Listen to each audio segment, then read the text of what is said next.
કોને મળશે ટિકિટ? દુનિયાભરની ચર્ચા થઈ રહી છે, દુનિયાભરની પતંગબાજી થઈ રહી છે. દરેક વ્યક્તિ પોતાના સોળ સીધા એમ દાવો કરે છે, આને મળશે, આને મળશે, આને મળશે. હકીકત એ છે કમસે કમ બીજેપીમાંથી સાચી જાણકારી પહોંચી નથી રહી અને બીજેપીની પોલિસી પણ છે.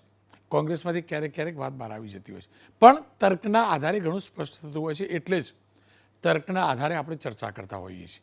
પણ આ ચર્ચાની વચ્ચે એક હાલ સમાચાર મળ્યા છે, એની જાણકારી આપી દઉં. ભરૂચ બેઠક આમ આદમી પાર્ટી પાસે ગઈ છે. કોંગ્રેસ અને આમ આદમી પાર્ટીનું ગઠબંધન છે. ત્યાં ચૈતર વસાવાના કારણે સ્થિતિ બદલાઈ અને મનસુખ વસાવા વર્ષી ચૈતર વસાવા થશે આવી ચર્ચાની વચ્ચે આજની આ ફૂલ સ્ક્રીન તસવીર જોજો. તસવીરમાં CR પાટીલ, બીજેપીના અધ્યક્ષ CR પાટીલની સાથે તમને જે દ્રશ્યમાન થઈ રહ્યા છે તે છે મહેશ વસાવા. મહેશ વસાવા, ચૈતર વસાવા જે બેઠકથી વિધાનસભા જીત્યા છે એ જ બેઠકના પૂર્વ ધારાસભ્ય છે. અને મહેશ વસાવા છોટુભાઈ વસાવા જે ટ્રાઇબલ બેલ્ટ ઉપર જબરદસ્ત પ્રભુત્વ ધરાવે છે BTPના, એમના પુત્ર પણ છે. અને ચર્ચા એ વાતની છે કે કદાચ બની શકે કે છોટુભાઈના પુત્ર અને પૂર્વ ધારાસભ્ય એવા મહેશભાઈ વસાવા બીજેપીમાં જોડાય એ નક્કી છે. પણ ચર્ચા એ પણ શરૂ થઈ છે ક્યાંક બીજેપીના ઉમેદવાર એ પણ હોઈ શકે છે. હું નથી જાણતો હકીકત છે શું, પણ એ હકીકત છે કે બીજેપીમાં મહેશ વસાવા જોડાવાના છે અને 2-4 દિવસમાં જ મોટો કાર્યક્રમ થશે અને એ કાર્યક્રમમાં એ જોડાશે. ઉમેદવાર હશે કે નહીં એમનો પક્ષ ભાજપમાં જોડાશે, એના પછી એમનો પક્ષ નક્કી કરશે. પણ આ તસવીર ઘણું બધું કહી રહી છે. આજની જ ગઈકાલે CR પાટીલ દિલ્હીમાં હતા અને આજે સુરત પહોંચ્યા અને તરત આ બેઠક થાય, ઘણું સાંકેતિક છે, સમજી શકાય એવું છે. ખેર સ્પષ્ટ થતાં થોડીક વાર લાગશે. હાલ તર્કના આધારે કહી શકાય કે હા ઉમેદવાર હોઈ શકે છે ઉમેદવાર. હવે વાત બે બેઠકની જે દરરોજ કરતા હોઈએ છીએ એ પ્રકારની ભાવનગર અને સુરત આ બંને બેઠકની વાત કરી લઈએ. પહેલાં વાત કરી લઈએ ભાવનગરની બેઠક. ભાવનગરની બેઠક ભારતીય જનતા પક્ષનો ગઢ છે. ભારતીબેન શિયાળ વર્તમાન સાંસદ પણ છે, OBC સમાજથી આવે છે. આ બેઠક ઉપર આ જિલ્લાના મનસુખભાઈ માંડવિયા કેન્દ્રીય આરોગ્ય મંત્રી પણ છે, જે રાજ્યસભાના સભ્ય હતા અને હવે રાજ્યસભામાં રિપીટ નથી થયા એટલે એમના નામની પણ ચર્ચા શરૂ થઈ છે. નીબુબેન બામણિયા પૂર્વ મેયર છે, એ OBC સમાજથી, કોળી સમાજથી આવે છે. ભાવનાબેન મકવાણા પૂર્વ ધારાસભ્ય છે, તળાજા મહુવાના, OBC સમાજથી આવે છે. RC મકવાણા જિલ્લા ભાજપ પ્રમુખ છે, ભાવનગરના કોળી સમાજના છે. મહેન્દ્રસિંહ સરવૈયા પૂર્વ ધારાસભ્ય છે, પાલિતાણા ક્ષત્રિય ચારો છે અને મહેન્દ્રસિંહ સરવૈયા એક દમદાર નેતા છે, તમામ લોકો જાણે છે. બીજેપીમાં જબરજસ્ત મહત્વ છે, બીજેપીના ઉપાધ્યક્ષ પણ છે પ્રદેશમાં અને મહેન્દ્રસિંહ સરવૈયાનું એ વિસ્તારમાં જબરજસ્ત માન પણ છે. પણ સવાલ એ છે કે જ્ઞાતિવાદી સમીકરણને ધ્યાનમાં અપાશે કે પછી જરૂરિયાત પ્રમાણે મનસુખભાઈ માંડવિયાને ઉતારવામાં આવશે. અને એટલે જ લાગ્યું કે મુદ્દે ચર્ચા કરવી જરૂરી છે. સુરત મુદ્દે પણ ચર્ચા કરીશું, નરેશભાઈ સાથે ચર્ચા કરીશું, વરિષ્ઠ પત્રકાર છે સુરત મુદ્દે. પણ એ પહેલાં પ્રદ્યુમનસિંહ સરવૈયા સાથે વાત કરી, રાજકીય વિશ્લેષક છે. પ્રદ્યુમનભાઈ, આટલા લોકોની ચર્ચા છે, ભારતીબેન, મનસુખભાઈ, નીમુબેન, ભાવનાબેન, RC મકવાણા, મહેન્દ્રસિંહ સરવૈયા, તમને પહેલામાં પહેલું તો એ જ જાણવું છે શું કારણ હોઈ શકે કે એવી ચર્ચા ચાલી રહી છે કે ભારતીબેનને રિપીટ ન કરાય? શું કારણ હોઈ શકે કે મનસુખભાઈ માંડવિયાનું નામ ચર્ચામાં આવી રહ્યું છે? કારણ કે એમ ગણીએ તો પાટીદાર કરતાં કોળી મતદાતા એ વિસ્તારમાં વધુ છે. શું કારણ હોઈ શકે? હા, ભાવનગરની સીટ તો સમજીએ તો 1989 થી પહેલેથી જ બીજેપીની પરંપરાગત સીટ રહી છે. છતાંય આપણે સમીકરણો જનરલી જોતા હોય છે, જ્ઞાતિના સમીકરણો. ભારતીબેનની વાત કરીએ તો ભારતીબેન છેલ્લી 2 ટર્મથી છે MP તરીકે અને ભારતીબેન પોતે એક સાદગી ને બધી રીતે સારી વ્યક્તિ મહિલા તરીકે છે. પણ MP ઇન્કમ્બન્સી કહીએ જે રીતે, ક્યાંક અમુક બાબતમાં એવું છે કે ભારતીબેનને ટિકિટ આ વખતે રિપીટ નહીં કરે. મહિલા હોવાનું એ એમના માટે એક પ્લસ પોઈન્ટ છે કે મહિલા છે. પણ એની સામે આપણે મનસુખભાઈની વાત કરીએ તો મનસુખભાઈ માંડવિયા જે મોદીજીની ગુડ બુકમાં છે, એટલે એ રીતે જોઈએ તો એ ભાવનગરમાં જ્યારે મોદીજીએ નક્કી કર્યું છે કે ભાઈ રાજ્યસભાના 3 વાર 2 વારથી રિપીટ નહીં થાય મેમ્બર્સ, એટલે કોઈ લોકસભામાંથી ચૂંટાઈને આવવું, તો મનસુખભાઈને આપવાની વાત છે, એની ગુડ બુકમાં છે. અને મનસુખભાઈ પોતે એક સર્વસામાન્ય નેતા છે, બિન વિવાદાસ્પદ છે, સ્પષ્ટ વક્તા અને જ્ઞાતિના સમીકરણોથી પર છે. જિલ્લામાં એમનું વ્યક્તિત્વ અલગ રીતેનું છે. પણ બીજી રીતે જોઈએ તો ભાવનગરની સીટ આપણે સૌરાષ્ટ્રના જે 8 સીટો છે સૌરાષ્ટ્ર કચ્છની, એ મુજબ પછી નક્કી થાય છે. અત્યારે હાલમાં 3 પટેલ છે, 3 કોળી સમાજમાંથી છે સૌરાષ્ટ્ર ને કચ્છમાં, એક આહિર સમાજમાં છે અને એક એસસી છે. એટલે જો મનસુખભાઈને આપે તો બાકીની 3 જે બીજી સીટ છે અમરેલી અને રાજકોટ ને પોરબંદર, તો એ સમીકરણો પાછો ફેરફાર થાય. એટલે મનસુખભાઈને અહીંયા આવી આપે તો એનું પરિણામ ચોક્કસ ભાજપની તરફે જ આવે, કોઈ પણ ઉમેદવાર આવે. પણ બીજા સમીકરણો પણ પાર્ટી જોશે, એટલે મનસુખભાઈને કદાચ અમરેલી મૂકે કે રાજકોટ કે ત્યાંના કોઈ ફેરફાર કરે. હાજી. ખેર અને જો બીજા જે આપ નામ કહો છો, નીમુબેન બાંભણિયા છે. હું આવું એ મુદ્દા ઉપર હાજી. પેલા મનસુખભાઈ વાળો આ મુદ્દો ક્લિયર કરી લઈએ. કેમ કે કોંગ્રેસ અને આપનું ગઠબંધન થઈ ચૂક્યું છે. ઉમેશભાઈ મકવાણા બોટાદના ધારાસભ્ય છે, ઓબીસી સમાજમાંથી આવે છે, કોળી સમાજમાંથી આવે. કોળી સમાજના મહિલા ઉમેદવારને હટાવી ધારાસભ્યને બીજેપી જો પાટીદારની ટિકિટ આપે ત્યાં સામે કોળી સમાજનો વિપક્ષનો ઉમેદવાર હોય તો તમે પરિણામ જે પણ કહેતા હોય, પણ જ્ઞાતિવાદી સમીકરણમાં ફરક તો પડે ને મોટા ભાઈ. હા, ભાવનગરનું જે જ્ઞાતિવાદી સમીકરણ જોઈએ તો 35% વધુ છે એ ઇતર સમાજ અને નાના નાના જે ઓબીસી સમાજ છે, બ્રહ્મ સમાજ છે, એ છે. અને એ પરંપરાગત બીજેપીના વોટર્સ છે. અને બાકી જોઈએ તો 18% જેવા કોળી સમાજ છે અને 14 થી 15% ક્ષત્રિય છે અને 10% પટેલ છે. એટલે જોઈએ તો મનસુખભાઈ આવે તો થોડી ઘણી લીડમાં ફેરફાર થાય. સમજો 2-2.5 લાખના વોટથી જીતી શકે છે. અને કોળી ટુ કોળી જો રાખે, આમ આદમીમાંથી કોળી ઉમેદવાર છે તો કોળીને જ આપે, ભલે કોઈ કદાચ ભારતીબેનને ન આપે, કોઈ બીજા કોળી મહિલા ઉમેદવાર મહિલાને બેઝ ઉપર આપે અથવા તો કોઈ પુરુષને આપે, તો એમાં લીડમાં થોડો વધારો થાય. અને બીજી રીતે જોઈએ સૌરાષ્ટ્રની સીટ મુજબ તો ક્ષત્રિય સમાજનું પણ અહીંયા પહેલા ગણતા હતા એક સીટ, પણ હમણાં વાંકાનેરમાં રાજ્યસભામાં આપી દીધી છે. એટલે કદાચ ક્ષત્રિય સમાજને આ વખતે છેલ્લા 2 ટર્મથી નથી આપતા. ક્યાંક અમુક મોવડી મંડળના વિચાર ભેદ જે તે વ્યક્તિ આરે હશે કે જે કયો હોય. હાજી. ખેર મને એ કહો, આપ તો ભાવનગર રહો છો, શું મનસુખભાઈ તૈયારી કરી દીધી છે ખરી? એવા કોઈ સંકેત મળ્યા છે? હાજી, આ ચોક્કસ દેખાય છે, ચોક્કસ દેખાય છે. પણ આ બાકીની સૌરાષ્ટ્રની 3 સીટના સમીકરણો કઈ રીતે પાર્ટી ગોઠવે છે એ જોવાનું રહ્યું. એક મારી અંગત એવી છે માન્યતા કે એવું વિચાર છે કે કદાચ મનસુખભાઈને 6 મહિના હમણાં વિરામ આપે ને પછી સીએમ પદનો એમને જવાબદારી આપે જી ભવિષ્યમાં. કદાચ ભૂપેન્દ્ર કાકા તો સારા જ છે પણ વધારે સીધા છે, ત્યાં કદાચ ભાજપ કંઈક નવો સમીકરણ કરી શકે આવનારા સમયમાં. કોને કોને કોને બાકી મનસુખભાઈની તૈયારી પૂરી છે. બહુ મોટું તમે નિવેદન અને આપ્યું. કોને રિઝલ્ટ પણ આવે. કોને સીએમ બનાવે? શું કહ્યું? હાજી, શું કહે? મનસુખભાઈને. આ મારું અંગત નિવેદન છે, મારું અંગત નિવેદન. તમે કંઈક જાણો છો કે તમારું તર્ક છે? ના ના ના, તર્ક નથી, આ પોસિબિલિટી. ખેર બિલકુલ. આ સૌરાષ્ટ્રની 4 સીટમાં પટેલ સમાજને કઈ રીતે આપશે, તો કઈ રીતે એડજસ્ટ કરશે? જી જી જી, કેમ કે કોળી સમાજને 3 સીટ છે, એક ઓછી કરશે તો થાય. બિલકુલ બિલકુલ. સુરેન્દ્રનગર, જુનાગઢ ને ભાવનગર અત્યારે કોળી સમાજ પાસે છે. કેમ કે જ્ઞાતિ સમીકરણો પાર્ટીએ બેસાડવા પડે એમ છે. જી જી. પણ ભાવનગરમાં બેસાડવા પડે એમ નથી. ભાજપની સીટ આવશે, કોઈ પણ જ્ઞાતિમાંથી આવે. જી ખેર, આપનો ખૂબ ખૂબ આભાર. હવે સુરતની વાત કરી લઈએ.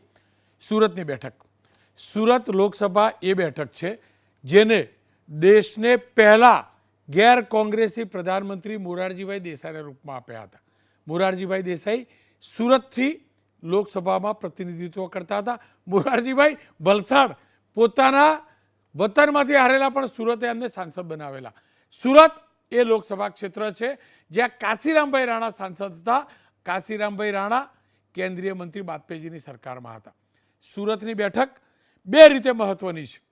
એક તો બે પ્રકારના લોકોની ટિકિટ માટેની માગણી હોય છે. એક તો સ્થાનિક સુરતી અને સૌરાષ્ટ્રમાંથી સુરતમાં આવીને સ્થાયી થયેલા લોકોની.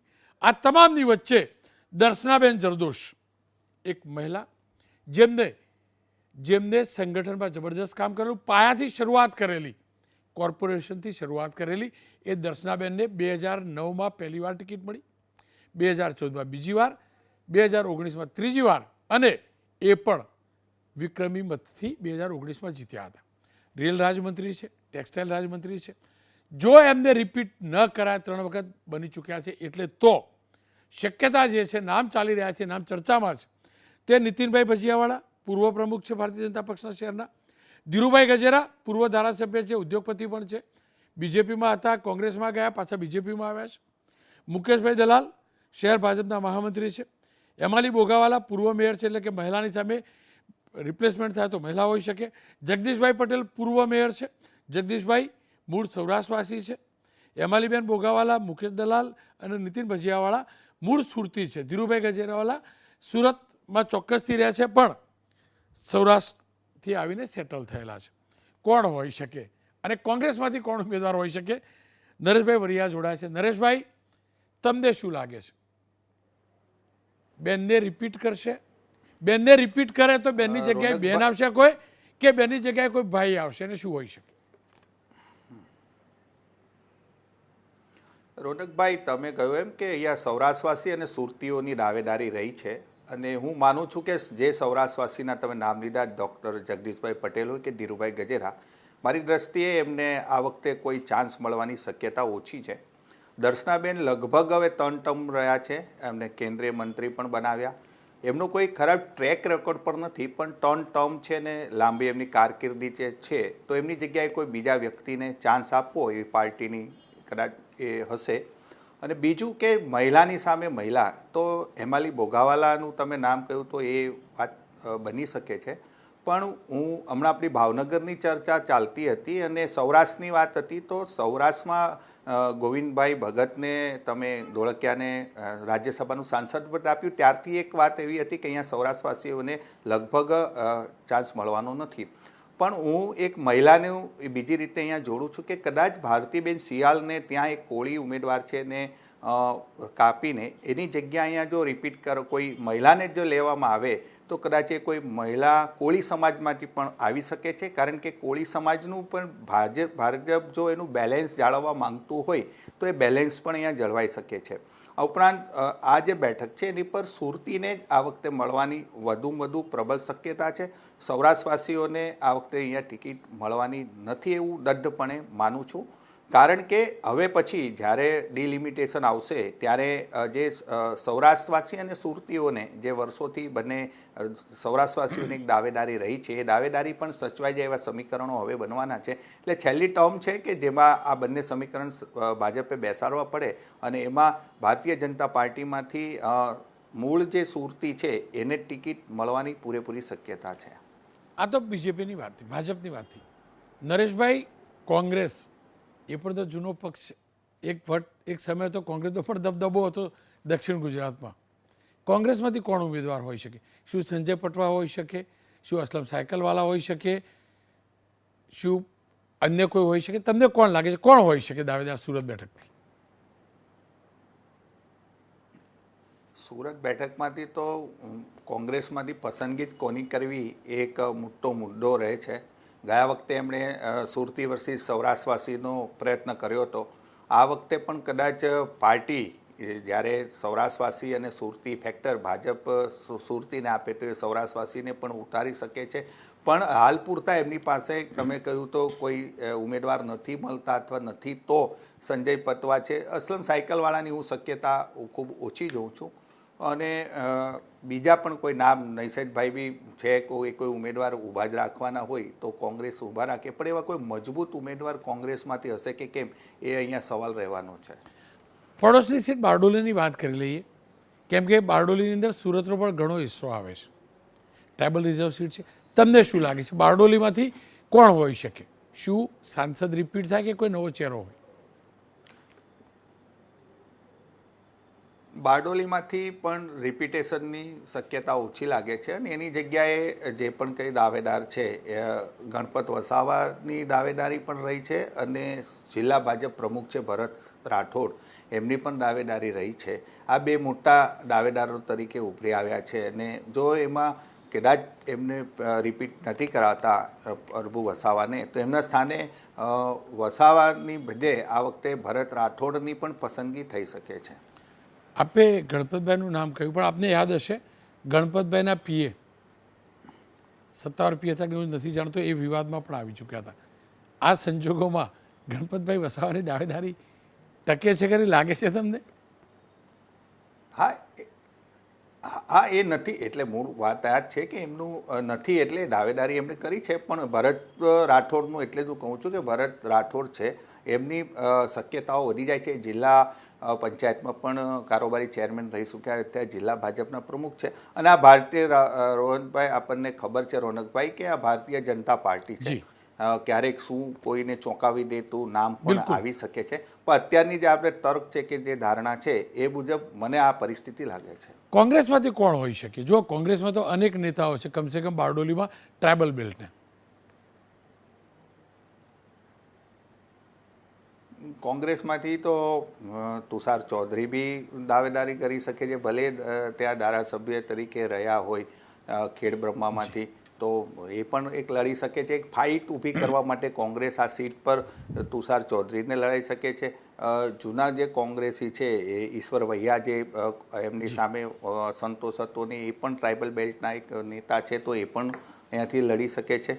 એટલે મૂળ અત્યારે તો કોંગ્રેસની અંદર ઉમેદવારની પસંદગીની થોડું વહેલું થશે, કારણ કે હજુ કોંગ્રેસમાં અહીંયા સંગઠન સ્તરે પણ એવા કોઈ ચર્ચાસ્પદ નામો બહાર આવેલા નથી.